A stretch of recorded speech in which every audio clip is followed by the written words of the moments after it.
എനിക്ക് അങ്ങനെ ഒരു താല്പര്യം പ്രകടിപ്പിക്കാവുന്ന ഒരു കേസല്ലത്. ഇപ്പോൾ പറയപ്പെടുന്ന ഓരോ സ്ഥാനാർത്ഥികളും ഓരോ മികവിനെ കുറിച്ചാണല്ലോ ഇവിടെ ചർച്ച ചെയ്യപ്പെടുന്നത്. അപ്പോൾ അതിൻ്റെ ആത്യന്തികമായിട്ടുള്ള ആരും മോശമില്ല. ഇപ്പം നിങ്ങളൊന്ന് ആലോചിച്ച് നോക്കൂ, CPM ഒരു മുഖ്യമന്ത്രിയെക്കുറിച്ച് പറയാൻ രണ്ടാം നിരയുണ്ടോ മൂന്നാം നിരയുണ്ടോ? ഇതൊരു ജനാധിപത്യ സംവിധാനമല്ലേ? അപ്പോൾ അതന്നെ എത്ര കളർഫുള്ളാണ്. കോൺഗ്രസ്സിൽ 3ഓ 4ഓ മുഖ്യമന്ത്രി ആവാൻ ശേഷിയില്ല, ലീഡർഷിപ്പ് ഉണ്ട് എന്ന് നിങ്ങൾ തന്നെ അംഗീകരിക്കുകയാണ്.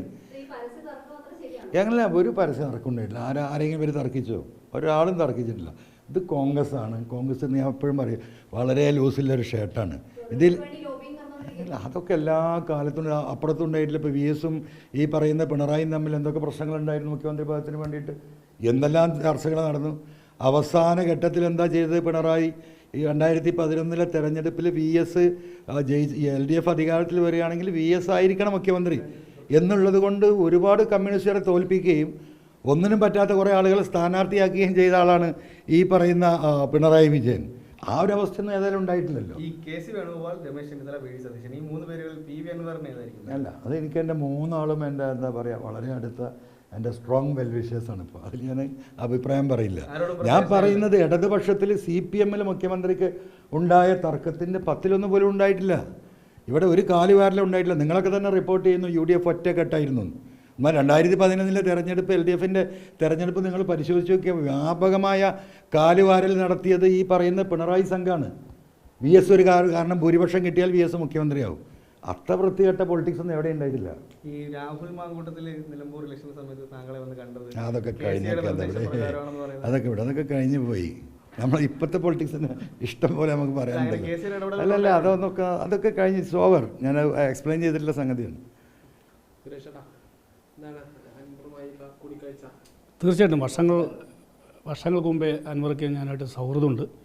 അദ്ദേഹം ഉയർത്തിപ്പിടിച്ച പൊളിറ്റിക്സാണ് ഇപ്പോൾ യാഥാർത്ഥ്യമാവാൻ പോകുന്നത്. മെയ് 4-ന് CPM-നകത്തെ കടുത്ത നമ്മുടെ ജനവിരുദ്ധ രാഷ്ട്രീയം, ഏകാധിപത്യ രാഷ്ട്രീയം, ആ രാഷ്ട്രീയത്തിനെതിരെ ആദ്യം ഫൈറ്റ് ചെയ്തത് അൻവർക്കെയാണ്.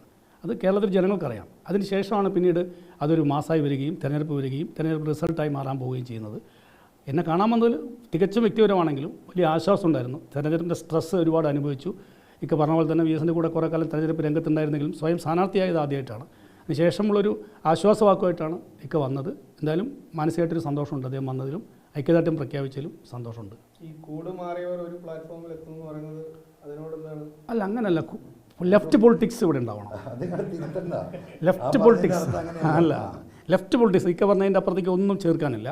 അത് ലെഫ്റ്റ് പൊളിറ്റിക്സ് UDF ആണ് ഇപ്പോൾ പിന്നെ ഏറ്റവും നന്നായി മനോഹരമായ ഇത് ആവിഷ്കരിച്ചുകൊണ്ടിരിക്കുന്നത്. ഞങ്ങൾ അതിൻ്റെ ഭാഗമാണ്.